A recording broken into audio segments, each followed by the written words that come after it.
गरीब भाभी ने नंद को दहेज में दिया मिट्टी का फ्रिज और कूलर। आज मुझे कैसे भी करके बर्तन बनाकर बेचने ही होंगे, वरना शाम को हम सब क्या खाएंगे। घर में 6 सदस्य हैं। ऐसे ही 4 दिन से किसी ने पेट भरकर ढंग से खाना नहीं खाया, लेकिन आज का दिन मैं यूं ही नहीं जाने दूंगी। मुझे कुछ करना ही होगा। कुल्हड़ भी तैयार कर लूंगी। पता नहीं कुल्हड़ की बिक्री कम क्यों हो जाती है गर्मियों में। वह इसीलिए भाभी, क्योंकि गर्मियों में चाय ज्यादा चलती नहीं है। जब चाय नहीं चलती तो कुल्हड़ कहाँ से चलेंगे। सोचो, चाय वालों का भी कितना घाटा होता होगा गर्मी के मौसम में। आप बनाते जाइए, मैं इन बर्तन को सुखाती रहूंगी। अरे बबली दीदी, तुम क्यों परेशान हो रही हो? मैं करती हूँ ना। भाभी, गर्मी देख रही हो ना, आपको पसीने भी बहुत आ रहे हैं। अब आप बार बार उठोगी, बर्तन बनाओगी तो सुखाओगी तो और ज्यादा थक जाओगी। और मुझे पता है आप इन बर्तनों को बेचने भी जरूर खुद ही जाओगी। ये नहीं कि मुझे भी ले जाओ, इसलिए मुझे आपकी मदद करने दो। मैं बहुत भाग्यवान हूँ कि मुझे तुम जैसी प्यारी नंद मिली, जो एक बहन के जैसी है, मेरे हर काम में मदद करती है, मुझे समझती है। वरना तुम जानती हो कि नंद भाभी दूसरे घरों में कैसे रहती हैं। हाँ भाभी, बहुत अच्छे से जानती हूँ। लाइव एग्जाम्पल तो घर के सामने ही है। नंद भी बेकार और भाभी तो और खड़ूस है। दोनों की बिल्कुल नहीं जमती, कुत्ते बिल्ली की तरह लड़ती हैं। जब ये दोनों नंद भाभी एक दूसरे की कदर करने लगेंगी ना, उनके रिश्ते की डोर अपने आप ही सुलझ जाएगी। हाँ, ये तो है। नंद भाभी मिलकर मिट्टी के बर्तन बनाकर सुखाती हैं। दरअसल आस्था का पति विक्रम प्लास्टिक की बोतल रिसाइकिल करने की फैक्ट्री में था, जहां पर बहुत मेहनत लगती थी, लेकिन आमदनी ना के बराबर थी। अब छोटे गांव में तो यही होता है, इसीलिए अपने घर को चलाने के लिए आस्था मिट्टी के बर्तन बनाने का सहारा लेती है। वो हर बार जंगल में जाकर अच्छी मिट्टी लेकर आती थी, और जब भी वो मिट्टी सूख जाती थी तो वहां भरी गर्मी में पैर जलाकर कुएं से पानी लाकर मिट्टी पर भी डालती थी। वहीं उसके काम में नंद बबली अक्सर मदद किया करती थी। दोनों अपना काम खत्म करके हटती हैं कि आरुषि आ जाती है। माँ, मुझे बहुत गर्मी लग रही है, कोल्ड ड्रिंक मंगा दो ना दुकान पर से। मैंने ना श्वेता को पीते हुए देखा था, इसलिए उसे देखकर मेरा मन कर रहा है। आरुषि, तुझे कितनी बार समझाया है, दूसरों को देखकर मुझसे खाने पीने की चीज मत मांगा कर। नहीं है मेरे पास पैसे। तू जानती नहीं है क्या घर में क्या हालात है? मैं रात को खाने में क्या बनाऊं मुझे यही नहीं पता। ऊपर से तेरी कोल्ड ड्रिंक 10 की 20 की नहीं 50 रुपए की आएगी। चुपचाप से अंदर सत्तू घोल कर पी ले। दीदी, आप ही इसे दे दो। नहीं नहीं नहीं, मुझे सत्तू नहीं पीना, कोल्ड ड्रिंक चाहिए, कोल्ड ड्रिंक चाहिए। वो पीना है तो पी, वरना जा यहाँ से। ऐसे ही जिद करेगी तो पता नहीं आगे चलकर कौन सी फरमाइश कर दे। अरे बहू, क्यों बेचारी बच्ची को डांट रही है? कैंपा कोला ही तो मांग रही है। मेरे पास थोड़े पैसे पड़े हैं। जा बबली, लेकर आजा, हम सभी पी लेंगे। माना गरीब है, पर इतने मजबूर नहीं है कि घुट घुट कर मर जाए। ठीक है माँ। फिर बबली दुकान से कोल्ड ड्रिंक ले आती है, जिसे सब पीते हैं। हाँ, बहुत अच्छा लग रहा है दादी, आप बहुत अच्छी हो। आप मेरी कितनी फिक्र करते हो। मेरे लिए कोल्ड ड्रिंक भी मंगवा दी। माँ जी, आपने ही तो अपनी पोती को सिर पर चढ़ा रखा है। आपको पता है शाम के खाने के लिए कुछ भी नहीं है। अब मुझे हर हालत में इन सूखे हुए बर्तनों को बेचने जाना है, इसलिए मैं जा रही हूँ। भाभी, मैं भी। नहीं दीदी, आपने मेरी पहले ही मदद कर दी है। अब मैं खुद चली जाऊंगी, आप घर पर इनका ख्याल रखिए। ठीक है भाभी, आप जल्दी आना। फिर आस्था टोकरी में मिट्टी के बर्तन लेकर कड़ी धूप में आवाज लगाते मिट्टी के बर्तन बेचने के लिए निकल जाती है। मिट्टी के बर्तन ले लो, मिट्टी के बर्तन, कुल्हड़ मटके ले लीजिए, ले लीजिए। मात्र सिर्फ 20 रुपए में, 20 रुपए में, 50 रुपए में 3 कुल्हड़, 50 रुपए में 3 कुल्हड़।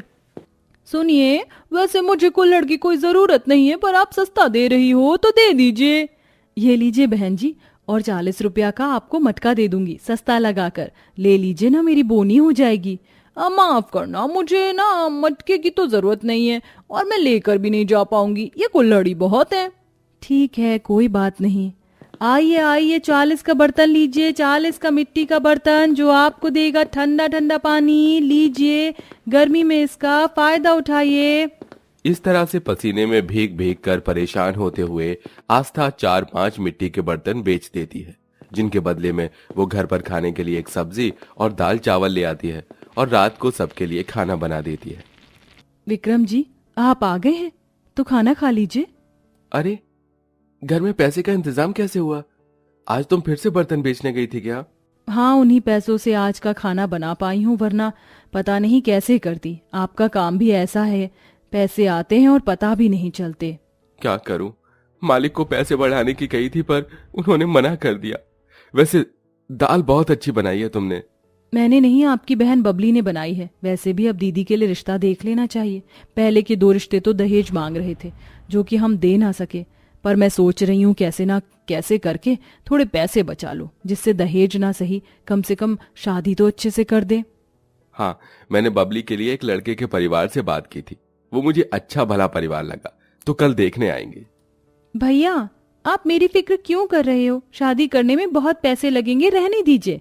अरे बबली, तू पागल है?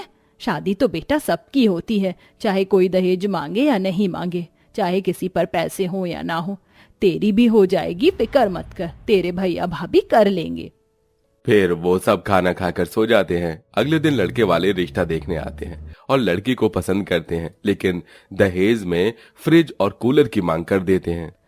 देखिए, हमें आपसे कुछ नहीं चाहिए, बस गर्मी है, कूलर फ्रिज तो दे दीजिए, आपकी बेटी के ही काम आ जाएगा। बस यही 2 चीजें दे दीजिए और आपसे कुछ नहीं मांग रहे। जी, दरअसल वो...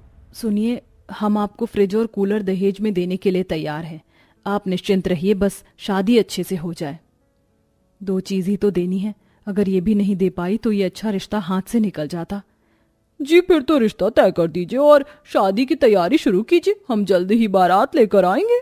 फिर लड़के वाले चले जाते हैं और घर के सब लोग परेशान हो जाते हैं कि दहेज कैसे पूरा किया जाएगा। तो आस्था कहती है, देखिए, मैं ये रिश्ता हाथ से जाने नहीं दे सकती थी, इसीलिए मैंने हाँ कर दिया। आप फिक्र मत कीजिए, मैं दिन रात मेहनत करूंगी, दीदी के लिए इतना तो कर ही सकते हैं। भाभी, आप सच में बहुत अच्छी हैं। आपकी क्या तारीफ करूं, मुझे तो समझ ही नहीं आता।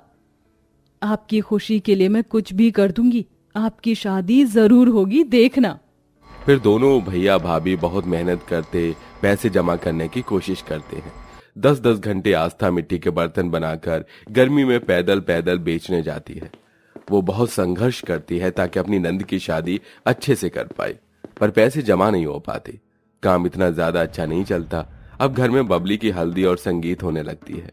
अगले दिन मिट्टी के बर्तन बनाने के लिए मिट्टी खत्म हो जाती है और वो दोपहर को जंगल में फिर से सूखी मिट्टी पर पानी देती है और दूसरी मिट्टी इकट्ठी करके चिंता में बैठ जाती है।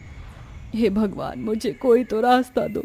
मैं सुबह शाम इतनी मेहनत कर रही हूँ, लेकिन दहेज में देने के लिए फ्रिज कूलर के अभी तक पैसे नहीं जोड़ पाई। 4 दिन में मेरी नंद की शादी है, मैं क्या करूँ? मुझे कुछ समझ नहीं आ रहा, कहीं रिश्ता न टूट जाए। उसकी ये बात सुन उस मिट्टी में से धरती माता प्रकट होती हैं और उसके आंसू पोंछकर कहती हैं, पुत्री, मैंने सब सुन लिया है। अब मैं तुम्हारे आंसुओं को खुशियों में बदल दूंगी। चिंता मत करो, तुम एक बहुत अच्छी नेक दिल इंसान हो, जो इतनी गर्मी में एक मामूली सी मिट्टी की परवाह करके रोज उसमें पानी दे रही हो। अरे, लोग इंसान को पानी नहीं पिलाते और तुम मुझे पानी पिला रही हो। बस तुम्हारे इसी नेक दिली से खुश होकर मैं तुम्हें जादुई मिट्टी का फ्रिज और कूलर दे रही हूँ। देखो, ये बिना बिजली के चलेंगे और तुम फ्रिज में से कुछ भी मांगोगी वो खाने पीने का सामान आ जाएगा, और कूलर कभी भी खराब नहीं होगा, एसी की तरह हवा देगा। धरती माता, आपने मेरी व्यथा को समझा और मुझे ये जादुई मिट्टी का फ्रिज और कूलर दिया, उसके लिए कोटि कोटि प्रणाम। ये सुन धरती माता वापस धरती में चली जाती हैं और फिर आस्था अपने पति को बुलाकर जंगल से एक ठेले के ऊपर जादुई मिट्टी के फ्रिज और कूलर को ले आती है। अब तो बता दो आस्था, ये क्या है? हाँ भाभी, आप ये मिट्टी का कूलर और फ्रिज कहाँ से लाई? ये मुझे धरती माता ने दिया है। ये एक जादुई मिट्टी का कूलर और फ्रिज है जो बहुत ठंडक देगा, और फ्रिज में से हम कुछ भी खा सकते हैं। सच्ची माँ, मैं चीज मांगू? हे जादुई मिट्टी के फ्रिज, जल्दी से मुझे ठंडी ठंडी कोका कोला और आइसक्रीम दे दो। आरुषि के ये बोलते ही जादुई रोशनी में फ्रिज उसकी बोली हुई चीज दे देता है। अरे वाह, ये तो सच में जादुई फ्रिज है, अब तो हम कुछ भी खा सकते हैं। नहीं, ये फ्रिज और कूलर तेरी बुआ के घर जाएगा। भाभी, आप मेरे बारे में कितना सोचती हैं ना। 1 मिनट, आप सबको गर्मी लग रही है ना, ए जादुई कूलर झटपट चल जा। तभी जादुई रोशनी में कूलर चलकर सबको ठंडी ठंडी हवा देने लगता है, जिससे सब बहुत खुश हो जाते हैं। अरे वाह, ये कूलर कितनी ठंडी ठंडी हवा दे रहा है, कोई कह नहीं सकता ये मिट्टी का कूलर है।